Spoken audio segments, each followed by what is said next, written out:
Xin chào tất cả các bạn, hôm nay tôi sẽ giới thiệu cho các bạn một đầu SVS, đó chính là đầu Victor, model là HRS5800. Đầu này tôi mua cách đây cũng khá lâu rồi, hôm nay có dịp thì tôi sẽ giới thiệu cho các bạn model này. Series 5800 này có 3 model, đó chính là HRS5800, HRS7800 và HRS9800. Model HRS9800 là cao nhất, model này có trang bị tính năng BS. Còn đầu HRS5800 này là model nhỏ nhất trong ba anh em, tuy nhiên nó có một tính năng rất là đặc biệt, đó chính là Sound Menu. Và tính năng Sound Menu này chỉ có ở model HRS5800 mà thôi, còn model HRS7800 và HRS9800 thì không có tính năng này. Tính năng Sound Menu này cho phép chúng ta tạo ra đến 5 hiệu ứng âm thanh khác nhau. Lúc trước tôi đã giới thiệu cho các bạn về đầu Hitachi model là VTS730, đó chính là một đầu SVS có tính năng tạo ra hiệu ứng âm thanh Sound Theater. Còn đầu HRS5800 này nó cho phép chúng ta tạo ra đến 5 hiệu ứng, đó chính là Music, Theater, Simulate, White và âm thanh tiêu chuẩn. Tùy vào gu thẩm âm của từng người và cũng tùy vào loại nhạc mà chúng ta có thể là chọn loại âm thanh mà chúng ta yêu thích. Ngoài tính năng Sound Menu ra thì model HRS5800 này nó cũng chỉ là một model SVS bình thường mà thôi. Tuy nhiên Victor có kỹ thuật xử lý hình ảnh rất tốt, cho nên có thể nói là chất lượng hình ảnh của đầu này ngang ngửa với lại đầu HRS7800 và HRS9800. Bên trong cái bên nhỏ có rất nhiều công tắc, nút nhấn và các biến trở. Các công tắc, nút nhấn và biến trở này có chức năng hoàn toàn giống với lại những model mà tôi đã giới thiệu với các bạn trước đây. Đối với những model khác sẽ có hai biến trở dùng để chỉnh âm lượng khi ghi băng. Ở đây cũng có hai biến trở nhưng mà chức năng của nó khác nhau. Biến trở này dùng để chỉnh âm lượng cho cả hai kênh và biến trở này dùng để chỉnh ba lăng, nghiêng về kênh trái hoặc kênh phải. Mặt trước của máy chỉ có nút play, nút stop, nút tạm dừng, núm shuttle và drop. Còn hai nút tua băng thì lại đặt trong cửa bên nhỏ. Ở đây có các jack cắm AV in. Đây chính là dạng RCA thông thường và S-Video. Các jack cắm RCA này đều được mạ vàng, chứng tỏ chúng ta thấy là máy này khá quan tâm đến chất lượng của âm thanh và hình ảnh. Đây chính là một số các nút nhấn dùng để thiết lập timer, chỉnh tracking, rồi setup AV ngõ vào, ngõ ra, vân vân. Và đặc biệt ở đây chúng ta thấy có nút Sound Menu. Nhấn vào nút này chúng ta có thể chọn được một trong 5 loại âm thanh yêu thích. Khi chúng ta nhấn vào nút này thì tương ứng sẽ có những đèn LED chỉ thị loại âm thanh tương ứng. Khi những đèn LED này tắt hết, đó chính là âm thanh tiêu chuẩn. Đèn LED ở trên cùng đó chính là đèn dùng để chỉ thị Music. Đèn cuối cùng màu đỏ này đó chính là Wider. Đèn ở giữa này đó chính là Teaser. Và màu xanh ở dưới đó chính là Simulate. Có tổng cộng là 5 loại khác nhau. Đây chính là phần đồng hồ hiển thị của máy. Phía trên sẽ là counter và đèn TVU dùng để chỉ thị mức âm lượng. Và phía dưới đó chính là đồng hồ timer. Máy này có thiết kế khá là đẹp. Tuy nhiên dưới góc độ của một người sửa chữa máy thì tôi khuyên các bạn không nên sử dụng model này. Bởi vì nhược điểm của máy đó chính là sử dụng cửa ben. Trong cửa ben này có một sợi dây cáp bằng than dùng để nối tín hiệu từ những nút chức năng với lại mặt bên trong của máy. Khi chúng ta đóng vào mở ra nhiều lần thì sợi cáp đó sẽ bị đứt và chúng ta không thể nào thay thế mới được. Trong trường hợp đó thì là tất cả những phím này sẽ vô tác dụng, chúng ta không thể vận hành máy. Trong trường hợp như vậy thì chúng ta cần đến remote điều khiển của máy. Remote này có rất nhiều chức năng, vừa sử dụng cho TV vừa sử dụng cho đầu video. Loại remote này có thiết kế khá giống với lại hầu hết những remote của máy SVS của Victor. Tuy nhiên, đối với lại remote của máy HRS5800 nó có thêm dòng chữ là Sound Menu. Và trên remote này sẽ có thêm nút có tên gọi là Sound Menu. Nút này cho phép chúng ta chọn lại âm thanh thích hợp. Chọn một trong 5.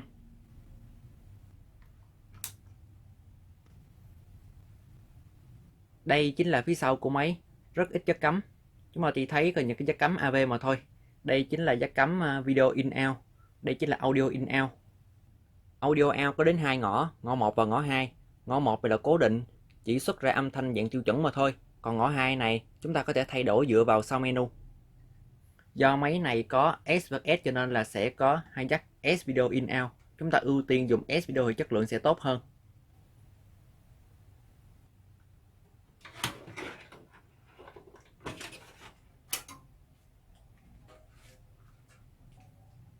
Đây chính là bên trong của máy. Thiết kế này giống với lại máy HRS7800 và HRS9800. Nhược điểm lớn nhất của máy này đó chính là sử dụng nguồn xung. Nguồn xung này chạy rất kém ổn định và rất dễ hư hỏng. Phần mạch điện bên phải này đó chính là các khối mạch dùng để xử lý tín hiệu của máy. Và thiết kế mạch này giống hoàn toàn với lại model HRS7800 và HRS9800. Đây chính là phần dàn cơ của máy, một loại dàn cơ khá thông dụng sử dụng trong rất nhiều các model S vs S của Victor, GVC. Loại dàn cơ này nếu như chúng ta tân trang và bảo trì lại kỹ lưỡng thì có thể sử dụng lại rất bền. Đây chính là phần trống từ của máy. Trên trống từ này sẽ có tổng cộng là 7 từ, bao gồm là một cặp mép hình SB, một cặp mép hình EB, một cặp hi-fi và một mép từ dùng để xóa hình. Bên cạnh trống từ sẽ có một damper dùng để ổn định tốc độ chạy băng và ổn định lực căng băng. Dàn cơ này có tính năng hard loading cho nên là sẽ có thêm 2 càng hard loading ở đây. Đây chính là motor loading. Motor này sẽ có tác dụng là điều khiển dàn cơ cũng như là điều khiển đẩy kéo hoặc băng ra vào. Đây chính là phía dưới của máy. Để tăng tính chịu lực cho khung thì máy này có sử dụng thêm chân thứ 5. Chân thứ 5 này sẽ giúp máy chịu lực tốt và đứng vững hơn. Đây chính là sợi cáp than dẫn tín hiệu của cửa ben nhỏ. Loại cáp này rất mỏng manh. Nếu mà chúng ta lật lấy lật lui nhiều lần thì nó sẽ bị đứt các đường mạch ngay.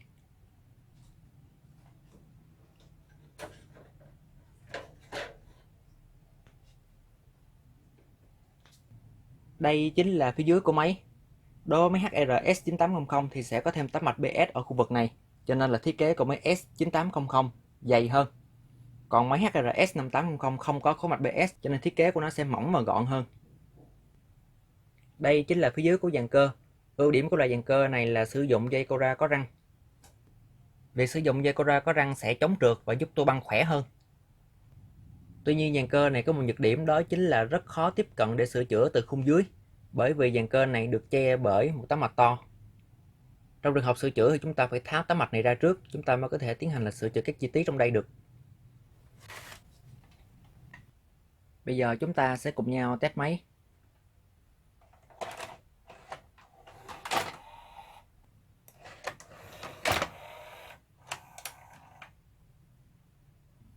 Bây giờ tôi sẽ bấm nút play.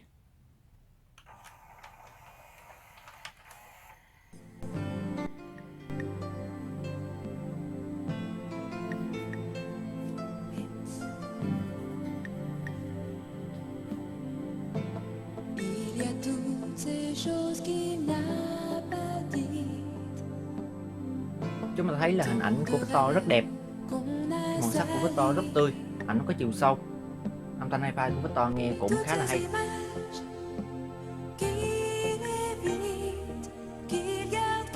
Bây giờ chúng ta sẽ cùng nhau thử chọn loại âm thanh. Tôi sẽ chọn từng loại một. Đây chính là loại đầu tiên. Loại đầu tiên này đó chính là Music và White.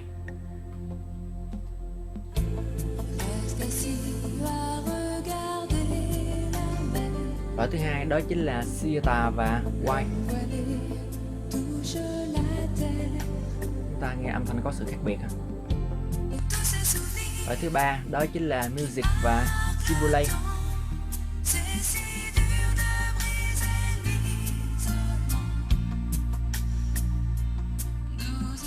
Loại số 4 là Sieta và Simulate.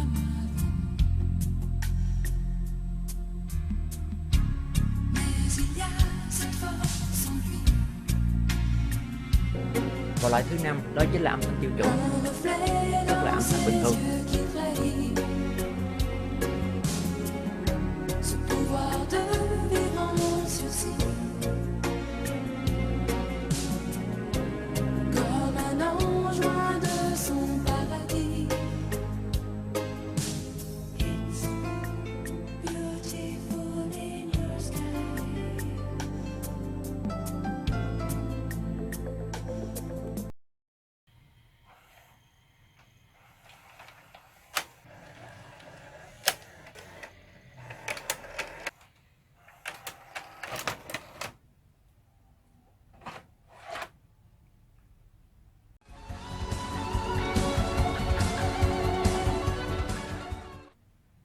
Thời gian còn lại của clip này, tôi sẽ demo cho các bạn một số đoạn nhạc tương ứng với từng hiệu ứng âm thanh tương ứng. Mời các bạn cùng thưởng thức.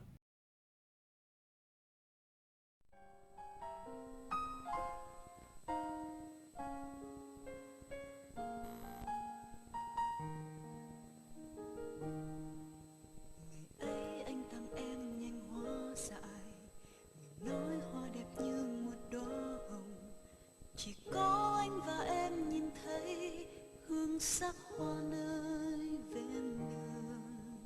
Ngày ấy ta đủ vui tình thơ.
不會苦悶。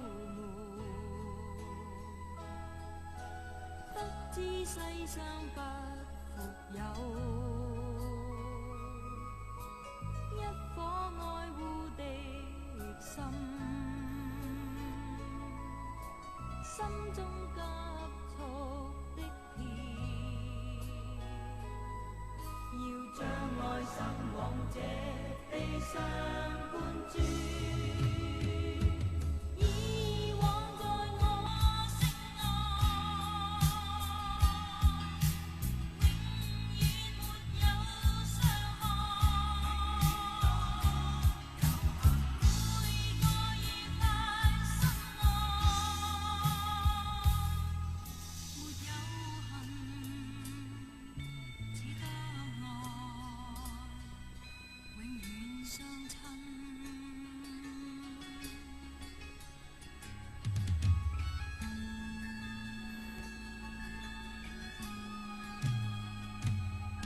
人類沒法子感受，分不開那好與壞，迷霧裏不清醒，心中不見光亮。今天世上不復有。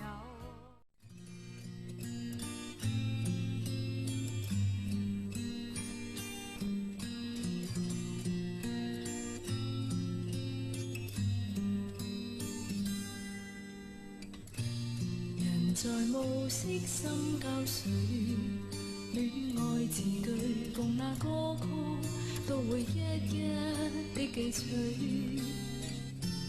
歌曲在重提心碎，分開了仍然心醉。但知幾多真愛，今天竟告吹。留在舊屋燈光裏，冰冷夜雨陪着歌曲，仿似空空的廢墟。星光引路隨風去，只要同渡白天歲。未料此刻演變絕唱的字句。常在霧裏燈，孤單靠在墓前，看着你的名字。假使再共你相見，只得冰冷舊照片。他朝在夢裏相見，也是仍舊那麼遠。但願天邊海角復見，心未變。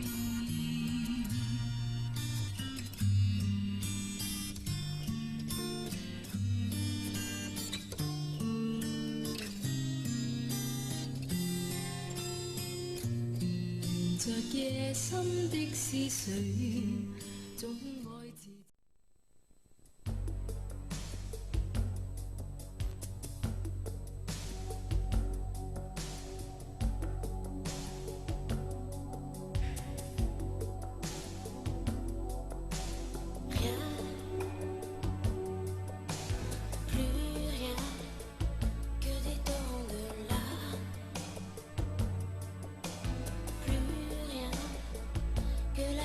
S'acharne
くした時は一人じゃ寂しすぎると誰も言うけど I wish the wind blow 思い続けていればきっと愛は叶うものだからどんな夢も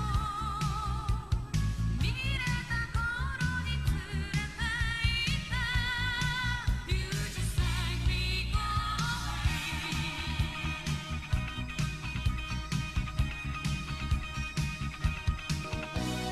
髪なびくほど吹きつけるのね昨日見つめて Vậy năm nay tôi đã giới thiệu cho các bạn đầu Victor model HRS5800.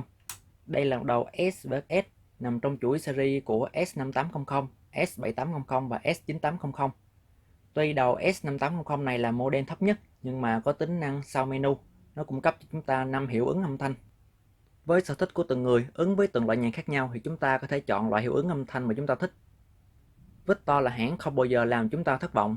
Lần sau tôi sẽ giới thiệu cho các bạn thêm một model Victor khác, mời các bạn đón xem. Xin chào và hẹn gặp lại các bạn.